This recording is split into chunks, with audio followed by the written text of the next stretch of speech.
Most hybrid buyers regret their decision within 3 years, and here's the part that'll shock you. It's almost never because the car broke down. It's because they picked the wrong system for the life they actually live, and nobody warned them until it was way too late. A check was already written, a loan was already signed, and then reality hit. Today, I'm putting Honda, Toyota, and Hyundai head-to-head. No dealer talking points, no glossy brochure nonsense, just the real engineering, the real ownership costs, and the one number that actually matters when you're standing in the showroom with a pen in your hand. I'm going to tell you which hybrid wins on paper. I'm going to tell you which one wins in your driveway. And by the end of this video, you're going to understand why those are two completely different answers. Stick with me because the third brand surprised me more than either of the other two, and the final verdict at the end is not the one I expected to give. Let's get into it. We're starting with Honda because the 2026 CR-V Hybrid is the one that throws the biggest curveball at people shopping this segment. Honestly, most buyers have no idea what they're actually buying when they sign for one.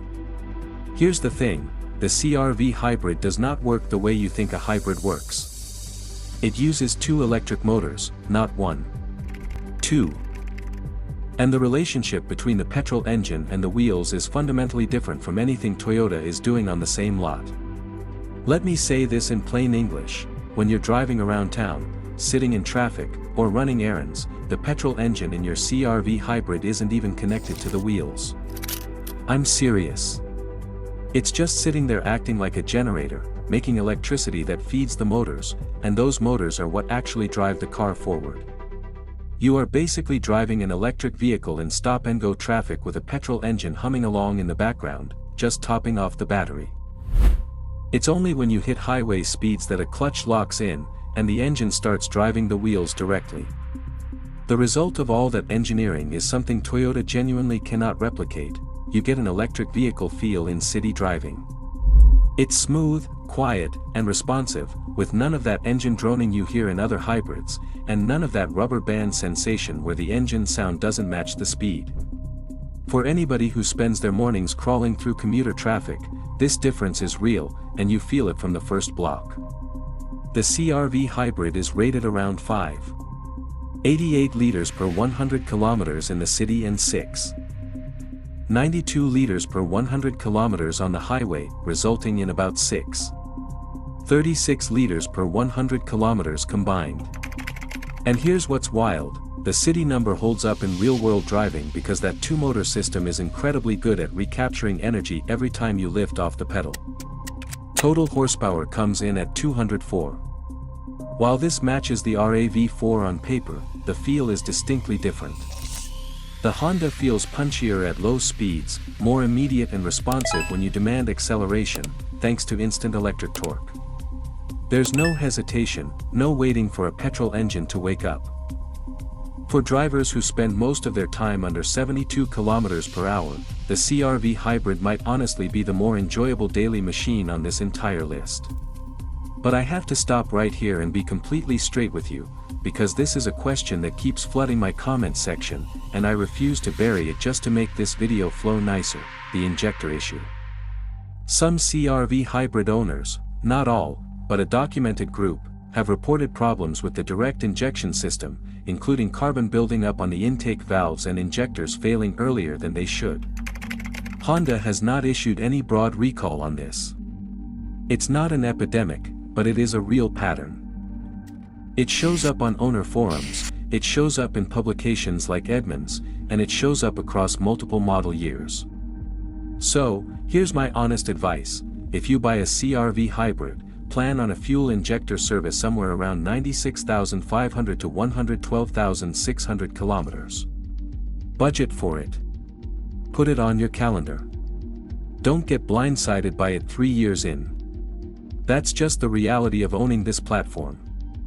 Now, there's something else almost nobody talks about in mainstream reviews, and it's the kind of thing that doesn't matter at all until it matters a lot: the spare tire, or more accurately, the lack of one. Honda has been one of the worst offenders in this whole segment for straight up eliminating the spare tire on many CR-V trims. What you get instead is a little can of tire sealant and a small air compressor. That's it. Think about what that actually means in the real world. If you pick up a nail in your tread, the sealant might get you to a shop. Fine. But if you hit a pothole and blow out a sidewall, that sealant cannot help you at all. You are calling a tow truck. Period. If you live in a rural area, if you drive long stretches between towns, if you ever find yourself on back roads after dark, this is not a small inconvenience. This is a genuine risk of being stranded. So, before you sign anything, pop the boot on the exact trim you're looking at and verify what's in there. Some trims have a spare, some don't. Know before you commit. Now, let's talk about what the CR-V Hybrid gets gloriously right: cargo space. Over 1104 liters behind the rear seats, and nearly 2,152 liters with them folded. Both numbers directly surpass the RAV4. The rear seat has noticeably more legroom too, which actually makes it livable for adults on road trips, not just kids. Honda's interior packaging here is genuinely impressive. You feel the space the moment you sit down. Technology is robust. The 2026 CR-V Hybrid features Honda's latest 23cm touchscreen. It's fast and clean. Wireless CarPlay and Android Auto are standard, as is Honda Sensing Safety technology. But, and this is where some are going to stop me mid-sentence, Honda has been steadily removing physical buttons from the cabin. More touch-sensitive panels, fewer real knobs. Adjusting the temperature means tapping a screen, which some drivers find infuriating while actually moving down the road. If you're the kind of person who turns the heat up without looking, if you hate taking your eyes off traffic to poke at a screen, go sit in one before you buy. Spend 20 minutes in the driver's seat. Pretend you're driving. See how it feels. Pricing on the 2026 CR-V Hybrid starts around $42,000 for the EX trim, with the Touring pushing close to $51,000. The value story is solid, especially if your commute is dominated by city driving. But I have to flag two things on the ownership cost side that don't get enough attention. First, that two-motor setup is mechanically more complex than what Toyota is doing. Honda has improved dramatically over the last generation, no question, but the long-term data set, 10, 15, 20 years of owners racking up kilometers, just doesn't exist the way it does for Toyota yet. Second, resale value. The CR-V Hybrid does not hold its value as well as the RAV4 Hybrid. According to Kelley Blue Book data, the RAV4 typically holds 5 to 8% more of its original value at the 3-year mark. Doesn't sound like much, but over 5 years of ownership, that's thousands of dollars of real money, money that comes straight out of your pocket when you go to trade it in. Which brings us to the king of the mountain, the 2026 Toyota RAV4 Hybrid, the car that every other hybrid in this class is still measured against. But I have to tell you something Toyota never puts in the commercials. The RAV4 Hybrid uses what Toyota calls an ECVT. That stands for electronically controlled continuously variable transmission. And that name, it's misleading, it trips people up constantly. I need to clear this up right now. This is not the old belt-driven CVT you've heard horror stories about, not the kind that slips, overheats, wears out at 145,000 kilometers, and leaves you stranded on the side of the highway. That is not what Toyota is doing. Toyota's system is built around something called a planetary gear set. It's a mechanical arrangement of interlocking gears that operates with almost no friction. No belt, no clutch plates, virtually nothing that wears out under normal driving. Let me make this tangible. Most transmissions are built around parts that are constantly grinding on each other, generating heat, generating wear, eventually generating failure. Toyota's planetary gear set is a completely different philosophy.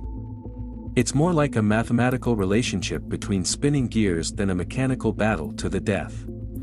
Engineers who study this system describe it as close to self-sustaining as a powertrain can realistically get. The electric motors and the petrol engine blend their torque through this planetary gear set seamlessly.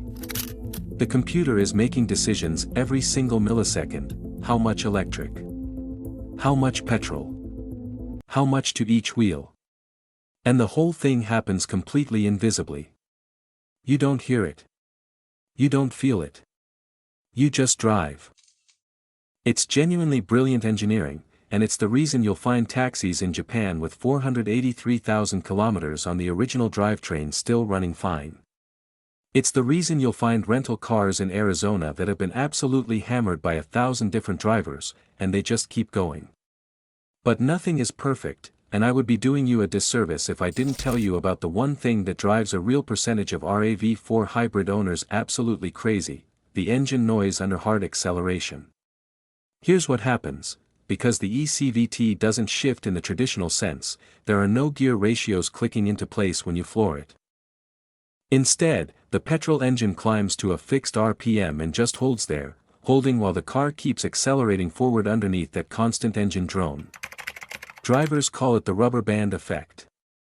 The car pulls forward, but the engine note doesn't change with it.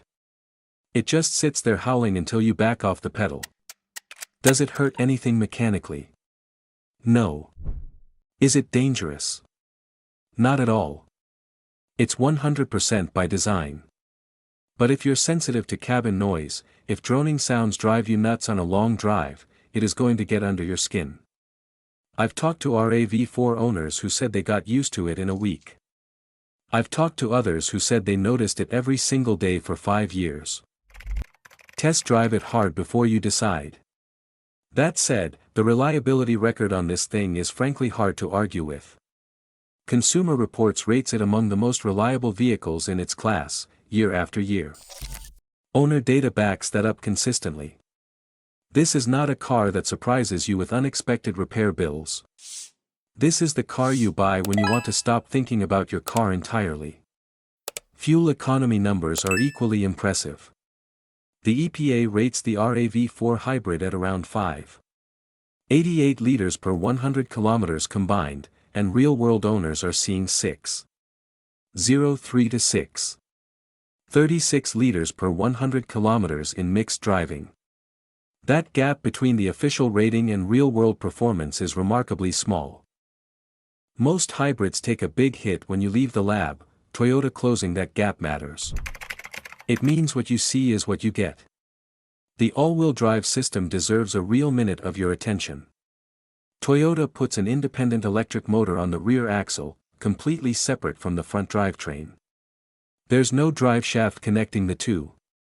That makes the system lighter, more efficient, and genuinely capable in snow and rain.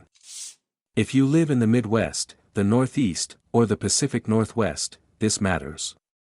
You're not just checking a box that says AWD on the window sticker, you're getting a system that actually works when the weather turns on you. Cargo space comes in at 1062 liters behind the rear seats, about 1954 liters with them folded. These are solid numbers for the class, though not class-leading. The rear seat is comfortable for 2 adults, manageable for 3 on shorter trips. Taller passengers might feel some tightness in headroom, but it's not a deal-breaker for most people. The 2026 RAV4 Hybrid gets Toyota's updated multimedia system with a larger touchscreen, wireless CarPlay and Android Auto, and Toyota's SafetySense driver assistance package as standard. And here's a detail that sounds small, but matters enormously to a very specific group of buyers: the climate controls still have physical knobs and real buttons. You want more heat, you turn a knob. You want the fan lower, you push a button. Nothing is buried in submenus, nothing that forces you to look away from the road to tap through a screen like it's an iPad. For older drivers especially, and I hear this from this community constantly, this is a genuine quality of life advantage that you don't appreciate until you've been stuck poking at a touchscreen trying to turn the AC down on the highway. Price. The base RAV4 Hybrid XLE starts around $42,000. Higher trims climb toward $50,000. Not cheap, but the resale value is exceptional. Kelley Blue Book consistently rates the RAV4 Hybrid as one of the strongest value-holding vehicles in this entire segment. When you run the actual 5-year cost of ownership math, purchase price, fuel, maintenance, depreciation, the RAV4 looks a whole lot better than the sticker price alone suggests. The weaknesses. Let's be honest, the RAV4 Hybrid does not accelerate with any real urgency. Push it hard and it's competent, but it's not exciting. Interior materials on the lower trims feel a step behind the competition, and Toyota's infotainment, even updated for 2026, still doesn't feel as premium or as snappy as what Honda or Hyundai are offering at the same price. But here's the thing, RAV4 Hybrid owners do not care. They're not buying this car to be thrilled. They're not buying it for the screens. They're buying it because it just works every day for years without drama. And in the end, that matters more than whether the touchscreen is snappy or not. And now we get to Hyundai, the brand so many of you demanded I include in this comparison, and the one that genuinely surprised me the most. The 2026 Hyundai Tucson Hybrid and Santa Fe Hybrid use a fundamentally different approach from both Toyota and Honda. Instead of a CVT, instead of a two-motor serial hybrid setup, Hyundai pairs a turbocharged 1.6-liter four-cylinder with a real 6-speed automatic transmission and an integrated electric motor. This is what engineers call a parallel hybrid layout. Both the petrol engine and the electric motor are pushing mechanical torque to the wheels at the same time. The engine isn't a glorified generator. The transmission isn't some infinitely variable pulley system. It's a real gearbox with real gears, and the result is a driving experience that feels completely different from either the RAV4 or the CR-V. Because you have an actual 6-speed automatic, the car responds to your right foot in a way that feels natural. You accelerate, it shifts, you feel the gear change happen. It sounds like a normal car.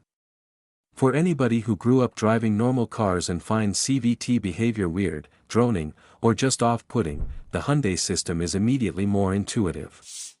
It feels familiar. It feels like what you already know. And that turbocharger adds low-end torque that neither the Toyota nor the Honda can match in this setup. You get a genuine surge of power off the line that feels athletic and engaged.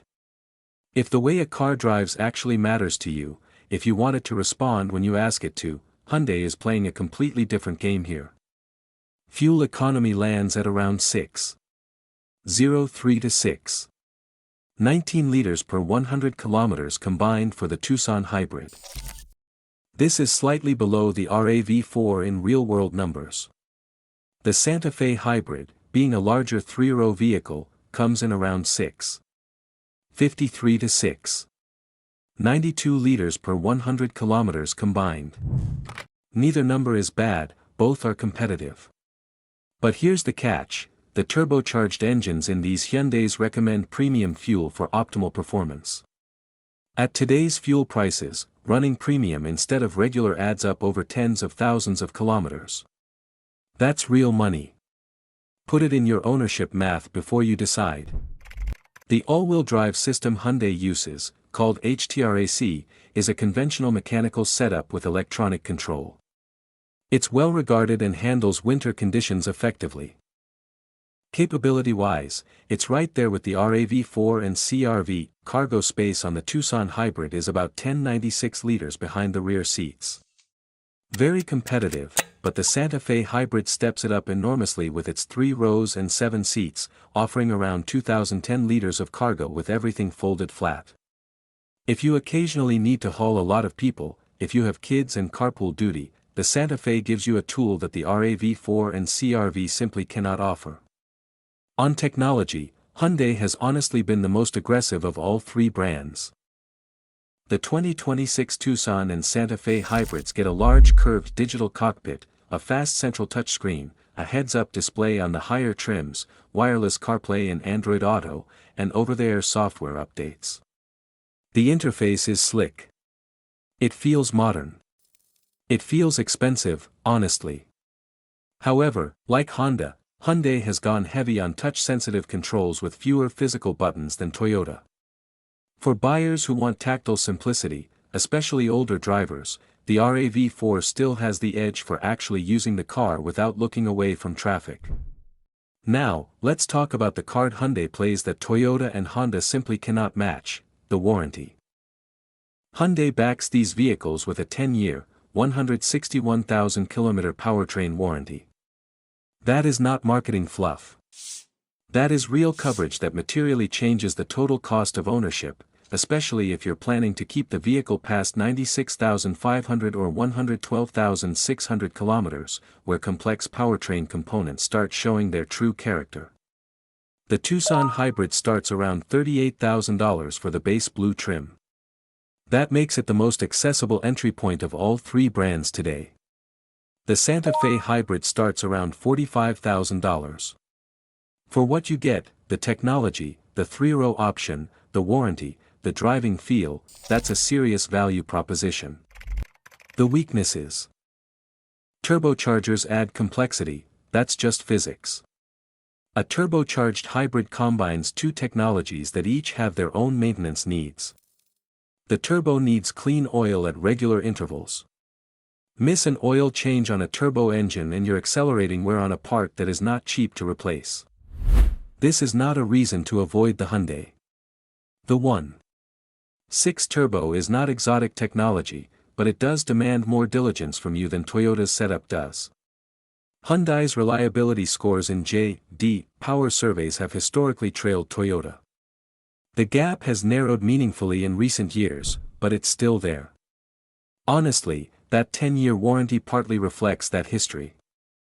Hyundai knows its systems might need support, and they're backing that with their wallet. That's actually a fairly honest signal from an automaker. And resale value is still a Hyundai challenge. Despite real improvement, these vehicles still depreciate faster than Toyotas in most markets. If you plan to keep the car 8 or 10 years, this matters very little.